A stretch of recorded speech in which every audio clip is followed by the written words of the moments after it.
AP మద్యం కుంభకోణం కేసులో ప్రధాన నిందితుడిగా ఉన్న రాజ్ కసిరెడ్డిని సిఐడి కస్టడీకి అనుమతించింది కోర్టు. వారం రోజుల పాటు రాజ్ కసిరెడ్డిని సిఐడి అధికారులు ప్రశ్నించనున్నారు. రాజ్ కసిరెడ్డి వెనుక ఉన్న సూత్రధారుల వివరాలను రాబట్టాలని సిఐడి అధికారులు భావిస్తున్నారు. ఇక ఈ కేసులో రాజ్ కసిరెడ్డి ప్రధాన నిందితుడిగా ఉన్నారు.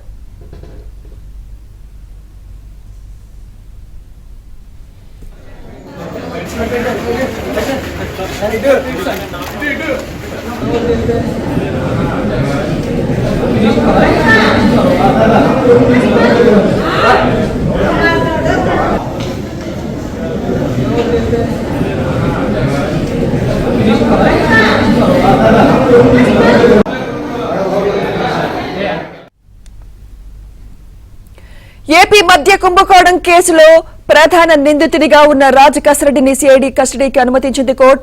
వారం రోజుల పాటు రాజ్ కసిరెడ్డిని సిఐడి అధికారులు ప్రశ్నించనున్నారు. రాజ్ కసిరెడ్డి వెనుక ఉన్న సూత్రధారుల వివరాలను రాబట్టాలని సిఐడి అధికారులు భావిస్తున్నారు. ఇక ఈ కేసులో రాజ్ కసిరెడ్డి ప్రధాన నిందితుడిగా ఉన్నారు. ఇక ఇదే అంశంపై మరింత సమాచారం మా ప్రతినిధి ప్రసాద్ అందిస్తారు. ప్రసాద్, మద్యం కుంభకోణంలో కీలక సూత్రధారిగా ఉన్న రాజ్ కసిరెడ్డికి విచారణ తగిలింది. ప్రధానంగా ఈ కేసులో అరెస్ట్ అయినప్పుడు కూడా తనకేం సంబంధం లేదంటే కూడా కోర్టులో వాదన వినిపించారు. అయినప్పటికీ కూడా ఆ ప్రాసిక్యూషన్ వాదనతో ఆయన రిమాండ్ విధించడంతో విజయవాడ జిల్లా రిమాండ్ ఖైదీగా కొనసాగుతా ఉన్నారు. అయితే ఈ మొత్తం జగన్ ప్రభుత్వంలో మొత్తం ఈ డిస్టరీ కంపెనీలు మార్పు కావచ్చు, అలాగే ఏ కంపెనీకి ఎంతంత అనుమతులు ఇవ్వాలి, తయారీకి సంబంధించి ఎక్కడి వరకు రవాణా చేయాలి, ఆ తర్వాత నెలవారీకి వచ్చే మామూలు సంబంధించి మొత్తం అన్ని వ్యవహారాల్లో కూడా రాజ్ కసిరెడ్డి చాలా సూత్రధారిగా వ్యవహరించారు. ఆయన కొన్న టీంలు కూడా ఏర్పాటు చేసుకుని మొత్తం వ్యవహారం నడిపినట్టు కూడా ఆ సిట్టు బృందం నిర్ధారించారు. ఈ నేపథ్యంలో ఇప్పుడు అతని ద్వారా మరింత సమాచారాన్ని రాబట్టగలిగితే ఆ వైసీపీలో కీలక నేతలు ఎవరైతే ఈయన వెనక ఉండి మొత్తం నడిపించారో వారిని గుర్తించే అవకాశం ఉంటుందని కూడా సిట్ అధికారులు భావించారు. ఈ నేపథ్యంలో ఏసీబీ కోర్టులో దీనికి సంబంధించి 10 రోజుల పాటు కస్టడీ ఇవ్వాలంటూ కూడా పిటిషన్ దాఖలించారు. దీనిపై వాదనలు నిన్నటితో ముగించి ఈ రోజు తీర్పు వెలువరించారు. ఇందులో వారం రోజుల పాటు ఉదయం 8 గంటల నుంచి సాయంత్రం 6 గంటల వరకు కూడా దాన్ని విచారించేది కోర్టు అనిపించింది.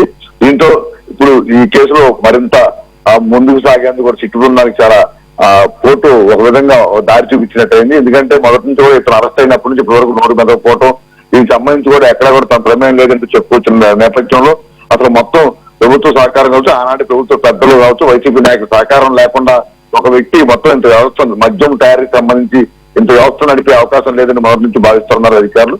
ఈ నేపథ్యంలో ఇప్పుడు వారం రోజుల పాటు విచారణ సంబంధించి కూడా ఇప్పటి వరకు సేకరించిన ఆధారాల నేపథ్యంలో అతని వివిధ రూపాయలు ప్రశ్నించేందుకు సన్నద్ధమవుతున్నారు. ఇప్పుడు చెప్పే కీలక సమాచారాన్ని బట్టి ఫర్దర్ గా మరికొన్ని అరెస్టులు కూడా జరిగే అవకాశం ఉందని కూడా చెప్తా ఉన్నారు.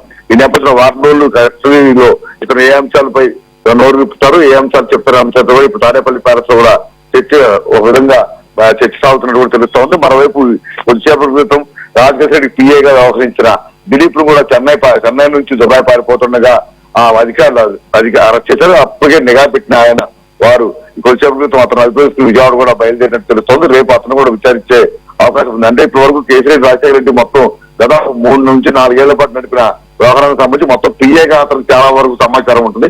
అతను ఎప్పుడు ఎవరితో మాట్లాడాడు, ఏ అంశాలకు సంబంధించి అన్ని కూడా అతను నడవడికి సంబంధించి అలాగే నిర్ణయాలకు సంబంధించి పిఏ కూడా కొంత సమాచారం ఉన్న నేపథ్యంలో ఇప్పుడు దిలీప్ అరెస్ట్ కూడా కొంతవరకు శిక్ష అధికారికి ఒక బలం చేకూరుతుంది. ఈ నేపథ్యంలో ఈ వారం రోజుల పాటు కసిరెడ్డిని విచారించడంతో పాటు రేపు దిలీప్ ను కూడా పూర్తిగా విచారించి తద్వారా కీలకమైన సమాచారాన్ని రాబట్టి వీరి వెనక ఉన్న కీలక సూత్రధారులు అయితే వైసీపీ కీలక నాయకులను కూడా అరెస్ట్ చేసే అవకాశం ఉందని కూడా చెప్తున్నారు. Thank you Prasad.